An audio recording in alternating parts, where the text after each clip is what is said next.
Hello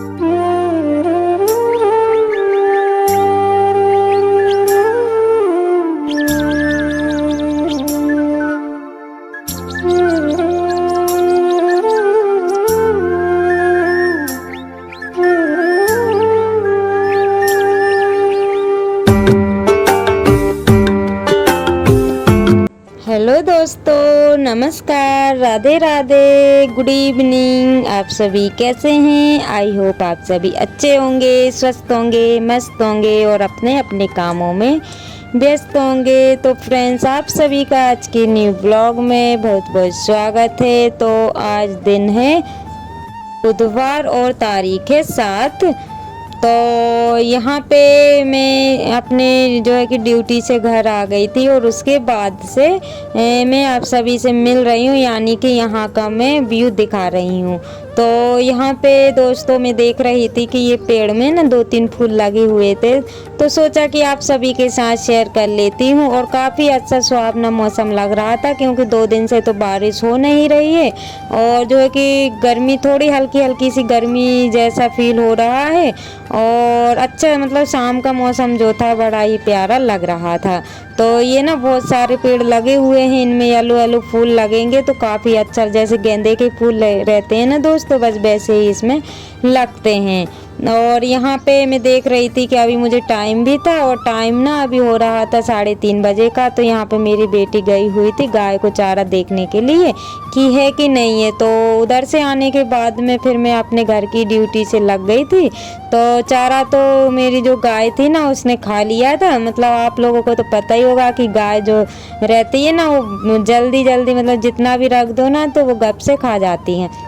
तो यहाँ पे मैं इसको थोड़ा सा रखूँगी, जो गाय का बच्चा है ना तो इसको मैं थोड़ा सा रखूँगी, क्योंकि ये ना फेंक देता है। और ये मोटी डंडी वाला घास है, घास नहीं है, पता नहीं क्या है ये, मुझे तो पता नहीं, लेकिन ये ना गन्नी जैसा जो रहता है ना मक्के जैसा, बस वैसा ही है। और इसकी ना थोड़ी कड़क डंडी है, तो गाय तो खा लेती है लेकिन ये बच्चा नहीं खाता है। तो मैंने उसको ना नरम नरम रख दिया है और बाकी जो बचा हुआ था गाय को रख के आ गई हूँ। और वहाँ से मैं गोबर भी लेके आ गई हूँ। लेकिन दोस्तों आज मैंने जो है कि वीडियो की लेंथ ही लंबी हो गई थी, इस वजह से मुझे कट करना पड़ा। तो आप कल के ब्लॉग में देखने को मिलेगा लिपाई पताई वाला ब्लॉग।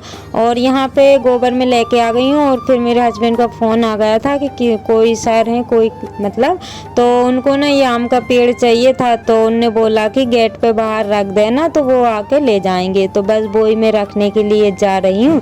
लेकिन दोस्तों ये होता है कि ना हाथ के काम बंद हो जाते हैं और फिर जो काम जो है कि काम में मतलब रुकावट आ जाती है। तो बस वही मैं अपना काम रोकने के बाद, मेरे पास टाइम तो वैसे ही कम था और ऊपर से फ़ोन आ गया, तो मैं फिर वो काम में लग गई हूँ। और वैसे भी आज मैं लेट हो गई थी दोस्तों, सुबह भी लेट हो गई थी और आधे अधूरे काम करके फिर मुझे भागना पड़ा। और फिर अभी भी मैं जो है कि लेट होती ही जा रही हूँ। मतलब जो काम मैं सोच रही हूँ ना दोस्तों, वो आज मुझसे मतलब मैं कर ही नहीं पा रही हूँ।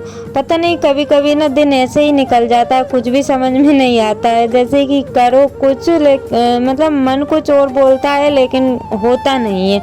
बस वैसा ही हाल आज मेरे साथ हो रहा था।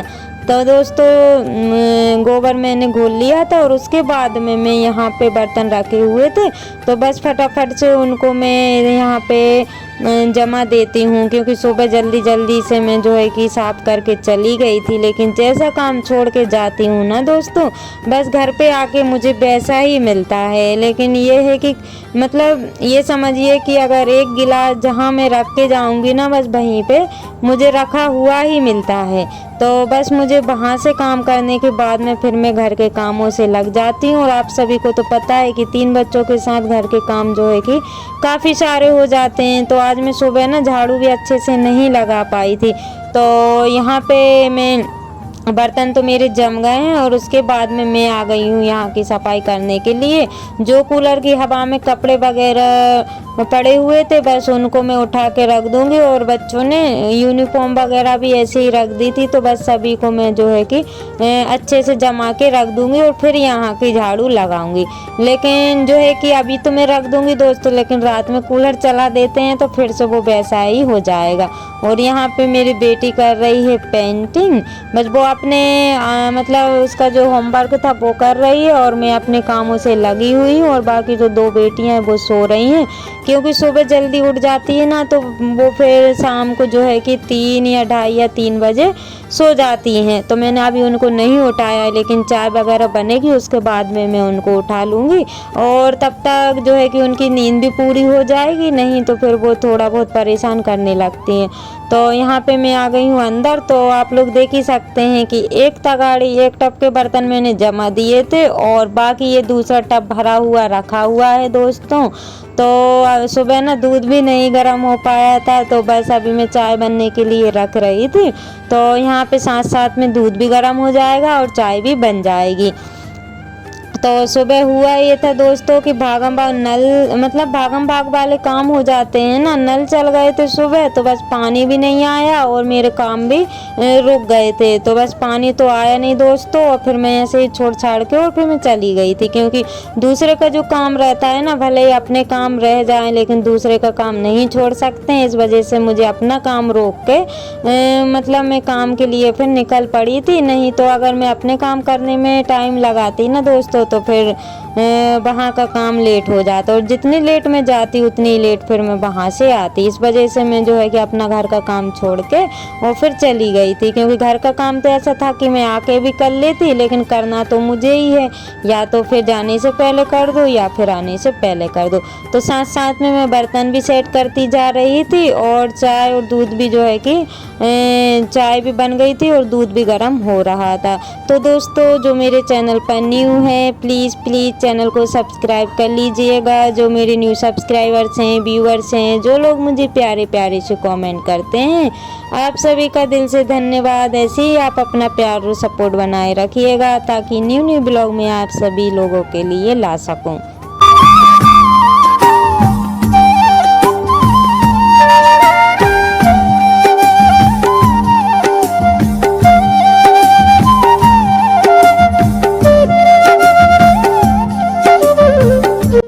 दोस्तों चाय वगैरह हम लोगों ने पी ली थी और यहाँ पे हो गए हैं इतने सारे फिर से बर्तन। तो 2 जो टब थे वो तो मैंने जमा दिए थे और उसके बाद में 1 टब फिर से भर गया, क्योंकि बच्चों के टिफ़िन भी थे, चाय के भी थे और जो दिन में खाए हुए थे वो बर्तन भी रखे हुए थे। तो बस फ्रेंड्स फटाफट से इनको साफ़ कर लेते हैं। और अभी काम तो बहुत सारे हैं, क्योंकि काम जितना भी निकालो ना उतने ही कम हो जाते हैं। और अभी ना ज़्यादा टाइम नहीं हुआ था, 6 बजे का टाइम हो गया था, क्योंकि बर्तन साफ़ कर रही ना 5:30 तो बज ही रहा होगा, आधे घंटा तो मुझे लग गया होगा। और बर्तन साफ़ करने के बाद में फिर मेरे इंतज़ार में गाय भी बंधी हुई थी, तो बस इसको भी अंदर बांध देते हैं, क्योंकि शाम के जो काम होते हैं बस मुझे ही करना रहता है। लेकिन मैं यहाँ पे देख रही थी दोस्तों कि ये जो नीम का पेड़ है ना, इस पे बहुत सारे तोते बैठे हुए थे और इतना अच्छा लग रहा था शाम का मौसम। ये देखिए दोस्तों कितने सारे तोते ये उड़ के चले गए हैं, क्योंकि मैं गई हुई थी ना इस वजह से, नहीं तो बहुत देर से ये तोते बैठे हुए थे। और ये बच्चे की ना एक आदत ऐसी इतनी ख़राब है कि ये ना हर कुछ खाता रहता है। अभी ये कपड़े देखकर कपड़े खाने लगा, जो मिल जाए बस वही इसको खाने को ही चाहिए बस। तो बस मुझे इसको ही देख के ना हंसी आ रही थी, तो मैं इससे बोल रही थी बेटा चलो अंदर बांध दूँ, क्योंकि मुझे भी लेट हो रहा है और तेरी माँ को भी बांधना है, तो बस जल्दी से चल तो मैं तुम दोनों को बांध दूँ। और फिर गाय वगैरह मैंने दोस्तों बांध दी थी और उसके बाद मैं आ गई हूँ किचन में। तो यहाँ पे मैं कुछ स्पेशल बनाने जा रही हूँ, क्योंकि ये ना मेरी खुद की ट्राई की हुई, मतलब मेरे मन की, मैंने आज मन से ही बनाया हुआ है, तो मैं अपने आप से ही बना रही हूँ। और खाने में भी ना इतना टेस्टी लगा हुआ था कि मैं क्या बताऊँ, और आप लोग एक बार ज़रूर ट्राई करके देखिएगा।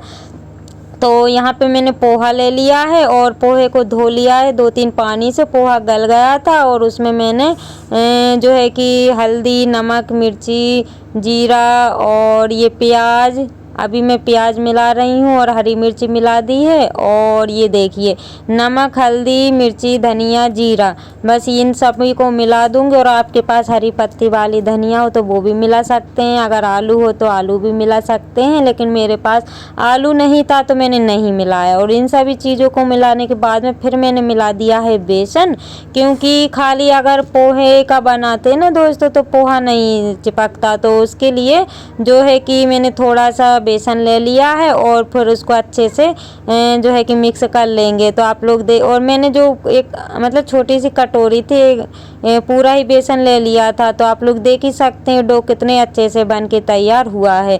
तो इसके ना या तो पकोड़े जैसे भी बना सकते हैं या तो फिर आप जैसे शेप देना चाहते हैं वैसा दे सकते हैं, लेकिन मैंने ना टिक्की बनाई हुई थी, क्योंकि टिक्की मैंने इसलिए बनाई हुई थी, पतली पतली सी बनाई हुई थी ताकि अंदर से अच्छे से ये टिक्की सिक जाए, इस वजह से मैंने इनको ऐसा शेप दिया है। आप जैसा चाहे वैसा शेप दे सकते हैं दोस्तों। तो तेल गरम मेरा हो गया था, उसके बाद में मैं एक एक करके इन सभी को डाल दूंगी और इनको ना मध्य आंच में सेकना है ताकि ये अंदर से क्रिस्पी बन के तैयार हो। और जितनी मध्य आंच में सेकेंगे ना तो ये एकदम कुरकुरी टाइप की बनेंगी, और जल्दी सेकेंगे तो वो फिर थोड़ी मतलब किचकिची टाइप की लगेंगी। लेकिन मैंने इनको ना धीमी आँच में सेका हुआ था और इतनी क्रिस्पी बनी हुई थी ना कि मैं क्या बताऊँ। और मैंने ना ये पहली बार अपने मन से ही बनाई हुई है, ना तो मैंने यूट्यूब पे देखा है नहीं कहीं और देखा है, बस मैंने अपने मन से ही बना दिया है। पहले तो मैं सोच रही थी कि आलू रखा होगा तो आलू के साथ बनाऊं, लेकिन आलू था नहीं, बस जो मिला बस वो ही मैंने बना डाला है। तो एक बार आप भी ट्राई करके देखिएगा दोस्तों। लेकिन मुझे ना इतना मतलब मुझे खुद पे विश्वास नहीं हो रहा कि ये, मुझे तो लगा कि ये ना जैसे पोहा का स्वाद रहता है वैसा ही लगेगा, पोहा और बेसन, लेकिन नहीं दोस्तों, पोहा और बेसन से अलग ही स्वाद लगा था। मतलब बहुत अच्छा, खाने में ऐसा लग रहा था कि खाते ही जाओ। लेकिन मैंने उतनी ही बनाई थी, बस अभी के फ़िलहाल के लिए हो जाए, लेकिन किसी दिन ना मैं बहुत सारी बनाऊंगी तो पेट भर के खाएंगे फिर हम लोग। तो यहाँ पे जो है कि क्रिस्पी टिक्की बन के तैयार हो गई है, पोहा बेसन की टिक्की, और सॉस के साथ ना बहुत अच्छी लग रही थी। तो मैंने म्यूट नहीं की है इसकी आवाज़, तो आप लोग देख सकते हैं कि कितनी अच्छी बन के टिक्की तैयार हुई है, पूरी अंदर से अच्छी तरीके से सिक गई है। और यहाँ पे आप लोग खा लीजिएगा दोस्तों गर्मा गर्म बेसन और पोहा की टिक्की और सॉस के साथ। लेकिन मुझे ना चाय से अच्छी लगती हैं, जो मेरे पुराने व्यूअर्स हैं ना उनको पता है कि मैं चाय से अधिक जो भी टिक्की या कुछ स्पेशल रहता है ना चाय से अच्छा लगता है। तो दोस्तों इसी के साथ ब्लॉग का करते हैं एंड।